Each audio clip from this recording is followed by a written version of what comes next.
Hi, it's time for good energy, and I'm Dr. Julie, and welcome to Bodyful Day 110, Sleep and the Senses, and today we're talking about sight. All right, let's go ahead and start with our usual. Take a deep breath in and release. Deep breath in, expand, expand, expand. Feel that tailbone tuck. Deep breath in. And release. And think about any garbage from the day. Deep breath in. And release. All right, we are on day 6 of this series of Sleep and the Senses. And today we're going to talk about sight, which of course sounds like a pretty silly thing to talk about. But we're going to talk about sight because of in two ways. First, we're going to talk about it pre-bedtime, and second, we're going to talk about it in terms of bedtime. So when we are trying to tap into our senses and our senses before bed, in order to enhance our sense of sleep, our ability to sleep. Sometimes we have to focus on sight. And sight sometimes happens pre-bedtime. So when I was in chiropractic school, there was a woman there, I can't remember her name right now, but she had figured out the key to her husband's sleep issues was to let his body know that it was time to produce melatonin earlier in the day than most people had. So his process of going to sleep involved starting at 7 o'clock to be in a dark room for 20 minutes.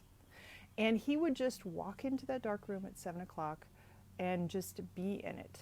20 minutes of, I don't know if she did meditation or listening to an audiobook or whatever, but he was in a dark room for 20 minutes. And then he could come back out, but he then was trying to do very calming activities. But that 20 minutes of darkness caused his body to start to produce melatonin. And melatonin is what helps you sleep. And so by the time 9:30, 10 o'clock rolled around, his melatonin production had already been triggered by that 20 minutes of darkness, which meant that he was able to sleep a little better later on in the day. Now, we've already talked about here the importance of different colored lights when you are pre-bedtime. So we've talked about the red shift. You can shift the light over to red. The key is to reduce the amount of blue light. And if you are on Apple devices, you can do a night shift, both on your iPads and on your MacBooks. You can actually, iPads, phones, tablets, you can shift to night shift, and it will actually change the colors of your screen for more nighttime colors, which means less blue light, more red light. And so you can do that, but you may find that you are better with enhanced green light. Or you may find, though most people aren't, that you might feel better with enhanced yellow light. And how do we figure that out? We lie on our backs, we look at our devices, and we play around with the little shift bar, the tone bar, and see what happens. So I think it's, I have to remember the day. Maybe it's Bodyful Day 39. I'll put it in the comments, where I teach you how to do the red shift. But you don't have to shift it to red. Sometimes if you can breathe better in ultraviolet or in violet, that's probably where to go.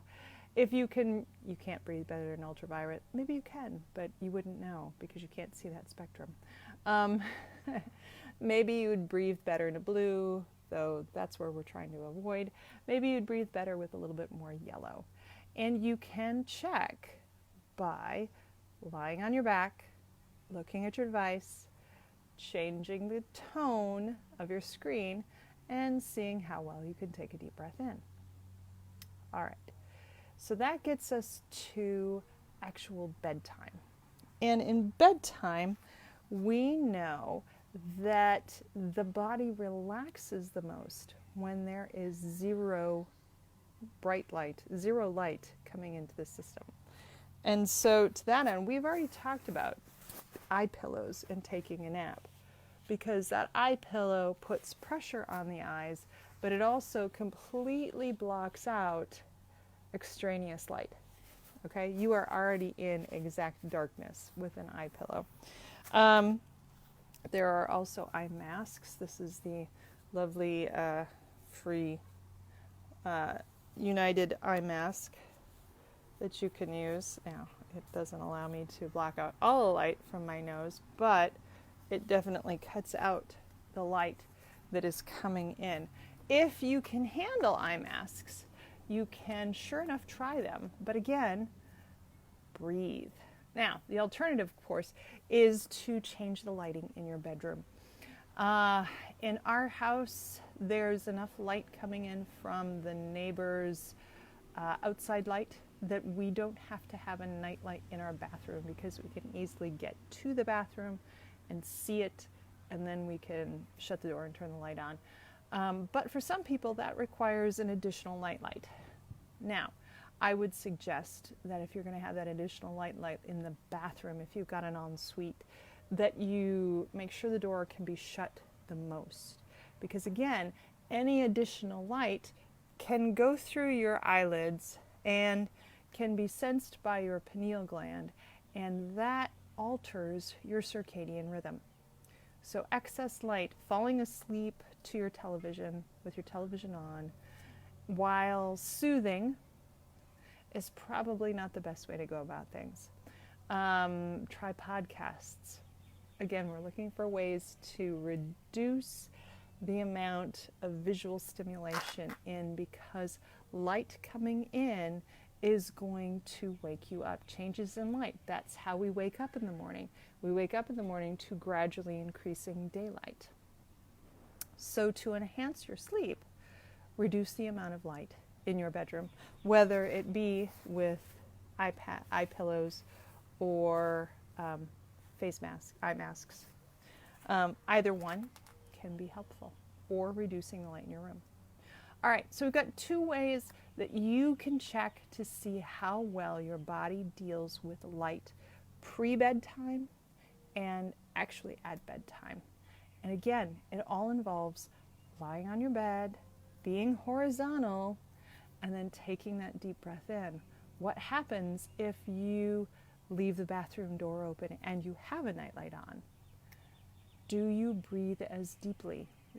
Is your body as relaxed as it possibly can be? Remember, this is all about achieving the most calm nervous system state so that you can enter sleep and stay there. All right, so things to think about: pre-sleep, during sleep.